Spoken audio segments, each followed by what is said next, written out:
First of all, a lot of people are talking about what happened last night at Drummond Co-op, very public area, targeted shooting. I guess maybe your thoughts in regards to that, especially with so many people potentially in the line of fire. Yeah, I'll allow Councillor Kelly to weigh in more detail on that as an affected resident. But it goes to show that public safety has to remain our top priority as a council. We are taking needed efforts to support a Calgary Police Service, our investigative capacity, but public safety and the issues that we're seeing right now and the challenges we're seeing around law enforcement, it's not just a downtown issue. It is something that impacts every single Calgarian. So I think it would be premature for me to weigh in too much length prior to the investigation being conducted. But make no mistake, our Calgary City Council takes public safety extremely seriously, and we want to continue to provide the investigative capacity for Calgary Police Service to respond, but also to address the root causes that contribute to incidents like these. So very concerning, but overall, we are continuing to support our Calgary Police Service in responding to that, and I'll have more thoughts on that once more facts emerge. Water Utility Oversight Board coming up later in this meeting. What do you make of some of the concerns from some of your colleagues about how much some of these folks will be getting paid once the board is established? Well, our Water Utility Oversight Board is a key recommendation of the independent panel that reviewed what went wrong and what needs to be fixed for our water main break, but also going forward in terms of the systems that will get in place for the people, but also for the constructions of the pipe. So this is an extremely specialized piece of work. There's relatively few people in the local industry, but also the rest of the country who have the level of expertise that's required to be able to support council in these decisions. And when I look at the relatively nominal amount that these individuals will be paid, I can go to Calgarians and say that this is money well spent. We need to have the assurance and the accountability that our water system is in good hands, that council is on the right track in terms of the changes that we're making to the governance structure, the rollout of the construction of the replacement pipe, but also the modernization of our water utility citywide. So when you look at the experienced professionals that we're going to be recruiting, they would be making 10 times, 20 times, 30 times more in the private sector if they were providing the equivalent advice. So this is very much about community service. It's these folks contributing their time, knowing that there will be a nominal amount that they're paid for supporting the meetings, but it's going to be significant amount of time spent unpaid for these professionals. And if we want to have the best folks, we have to be willing to prepare for that. Or rather, if we want the best folks, we have to be prepared to pay for that expertise. I know it's still yet to be determined exactly the purview of the oversight board, like the water utility oversight board. But what are you hoping that they do? Like what are you hoping that they offer the city of Calgary in terms of that oversight? Big word, but yeah. Well, the big reason that we have this oversight board proposed is that we can't just have the findings of the independent panel sitting on a shelf. We need that constant oversight, that constant accountability. And of course, our city council takes this very seriously, but we also need the support of the community and the advice as we roll out major construction projects. We are building in one single year what would otherwise take 4 with the replacement of the Bears Paw feeder main with Stage B beginning just a few days ago.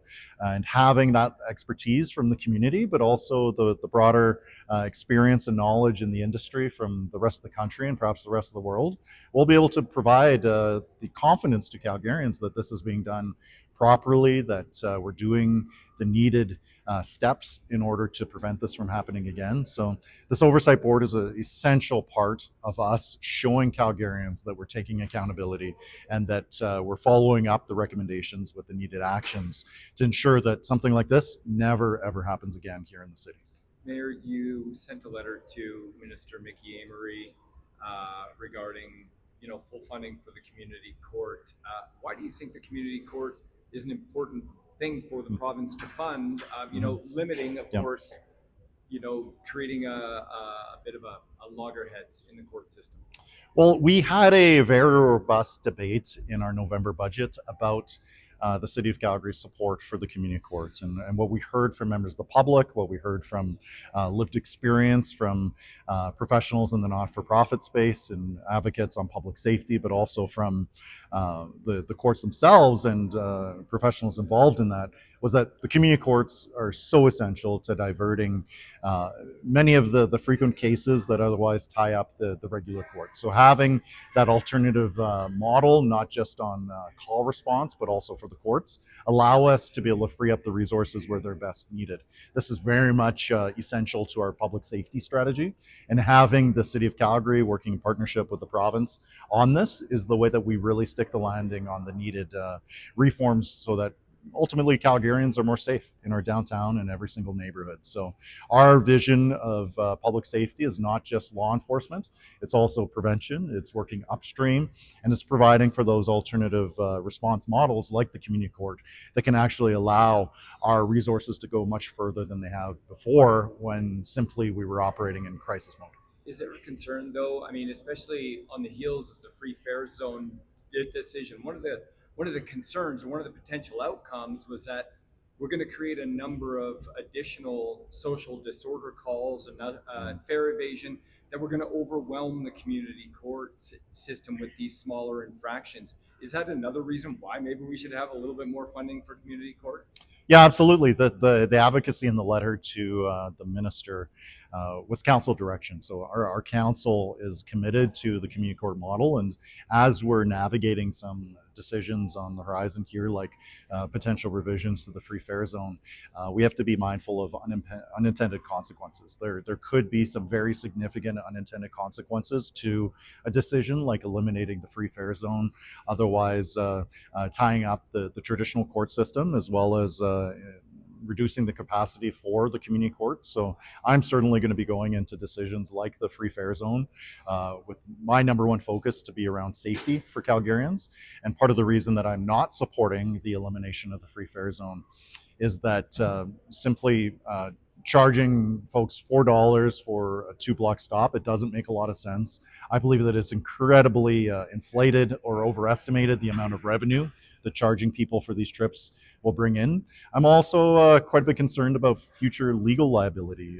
Look, we are promoting Calgary for major events, festivals, conventions, anywhere from 2 to 15 years out. And one of the major selling features for our downtown was the idea that you could host your delegates at multiple hotels along the LRT corridor, all convening at one central location, free of charge via transit. And also look at, say, 10 to 15% of the boardings for the LRT are through the free fare zone, which means that if you start charging, fewer people will be taking transit, and you'll have less eyes, fewer bodies on the train itself who also contribute to public safety. So I'm quite concerned about the potential elimination of the free fare zone, especially because of that public safety argument, but also the economics of it. People have chosen their housing in the downtown based on having that access. The many businesses have also chosen to operate close to the free fare zone based on that model. And if we go from not charging anything for the free fare zone to all of a sudden charging, that potentially could be a hidden tax of anywhere between $1,000 to $1,500 per year for downtown residents who otherwise would not be required right now to have a yearly transit pass. I want to get your reaction to the recent defunding of the Alex. Yep. The breakdown reported that the Alex would be seeing a funding cut of Yep. $1 million. I wanted to get your reaction to that, since you did in 2023. Yep. You did 25 peaks and 25 days. I remember that. in support of the Alex. So I was wondering, what is your Well, first of all, the Alex Community Health Center punches way above their weight. I have incredible respect for the staff and the volunteers who work as part of that organization to be able to provide care for our most vulnerable Calgarians. I served for a while as a board director on the organization, and I got to see very firsthand the impact that they make. So these early reports of a defunding of the Alex by the provincial government, it causes me quite concern, because money spent here, especially in prevention and assisting our most vulnerable Calgarians, avoids costs down the road. So my understanding is the funding impact could be as much as 60 individuals who will be forced back into homelessness and to otherwise increase costs that the province will have to incur elsewhere. So I think cuts in this area are very short-sighted. I'm going to continue to advocate on my behalf with the various ministries involved with the provincial government for the value here. And in fairness, though, I do understand that conversations are ongoing between the ALEX and the provincial government about what the future funding model look like. So I hope the best for those negotiations, and otherwise I strongly support their asks and their advocacy, because money being spent here is bar none better than anywhere else in the safety continuum, because it actually prevents costs from being incurred in the long term.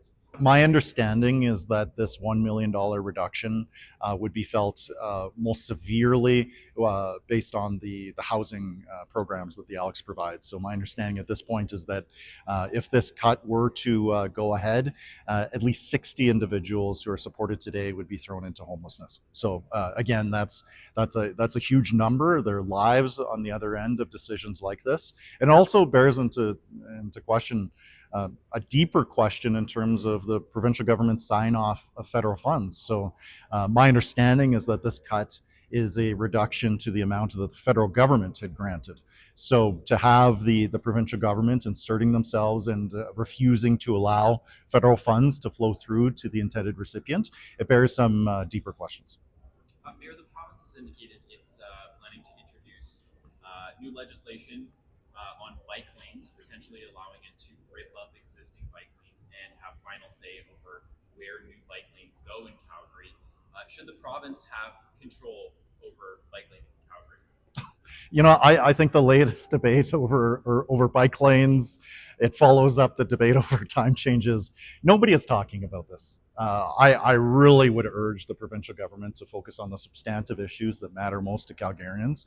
Right now, I would say one of the top issues that Calgarians are facing is pedestrian safety. So when we right now are in what is looking to be the most deadliest year in Calgary's history to be a kid on Calgary streets, the prospect of the province coming in and tearing up bike lanes that our kids are using to get to school, it bothers me. And you know, I'm a practical person. I've offered my critiques in the past in terms of our mobility system, where we've chosen to put bike lanes or not.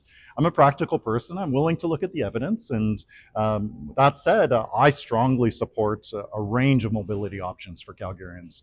I want Calgarians to have that freedom to choose for themselves how to get around, whether that's biking or on transit, by bus, walking or driving. We should have the trust in Calgarians to choose for themselves and choose for their own families what works best. So I'm certainly have an open mind to the provincial government here. Still looking forward to the opportunity to actually speak with Minister Dreeshen. I'd requested a meeting with Minister Dreeshen to specifically talk about pedestrian safety issues here in Calgary. That meeting was canceled at the last minute. I still have not heard from the minister in terms of rescheduling that meeting. And anything that the province wants to do that could potentially make roads less safe for kids right now, I'll strongly be pushing back. So again, I'm interested. I'm curious. I know just as much as what the minister shared with Rick Bell, a columnist on the Calgary Sun. So I'm all ears. If the province has more information that they can share with me, I'd be very happy to engage in that discussion. I'm a practical person. I don't think bike lanes belong everywhere. But if he's going after our kids, if he's going after the bike lanes that kids need to get to school, that's going to be a very big problem for me as mayor and our Calgary City Council, because pedestrian safety is our number one priority. Is this a channel changer? Like, is the province trying to, in some way, distract from bigger issues like the Centurion Project, the voters list, the separation debate? Do I have to answer that? Of course, this is a channel changer. I want our provincial government to work in partnership with us as municipalities. I want to focus on economic development. I want to focus on public safety. And when you see the province focusing on more of these symbolic virtue signaling things, like which books belong in libraries, what time the clock should be adjusted to, even the latest stuff about bike lanes, it's a lack of focus on the priorities that matter. And I want Calgary to be safe. I want Calgary to be affordable. I want us to focus on responsible spending. And our city council, our city hall is prepared to be a partner in that. And we need to see the province step up in terms of their own focus on the issues that matter the most. So again, it's very interesting to see a provincial government that is demanding us at the local level to stay in our lane when they continue to veer into areas that are traditionally municipal autonomy. So again, if they want to make every issue, both a provincial and municipal issue, it goes both ways. You can't say that municipal politicians shouldn't take an opinion on things if you're making these issues, like we've seen in the past, our issue. But again, I have respect for the minister. I want us to focus on the common ground. But again, we need to be able to talk to each other in order to do that. And I'm all ears in terms of how we can partner with the provincial government to actually address the issues that matter most to Calgarians, rather than regurgitate these virtue signaling things for social media clickbait. It's been just a few weeks since we talked about the province potentially being able to direct municipalities to turn over control over their water utilities to a third party. How concerned are you about that piece, about the province feeling like they can restrict municipal decision-making authority whenever they feel like it? Well, I think it's fair, the approach that the provincial government has taken to push for greater oversight on essential and public utilities like electricity, but also like water. When we look at what's happened here in Calgary, there's a significant breakdown in infrastructure, but also governance. And that's why I've welcomed the provincial government's inspection into our response, not just what went wrong, but what we're doing to fix it. And I'm very confident that based on the incredible leadership of our city staff, the work that they've been doing around the clock, fixing this problem once and for all, that there's a lot of learnings for us here in Calgary that can be applied to the rest of the province. So I don't fear that inspection. I don't fear that oversight. And I think that a lot of what we've been doing here in Calgary can and should be applied to other municipalities across the province. So continue to welcome the engagement from the provincial government on that, hoping to see greater support in terms of the infrastructure that we need, especially given that it's not just water that Calgarians rely on, but also the broader region. So stay tuned on that, and looking forward to see how that discussion from the provincial government emerges. Yeah, thank you.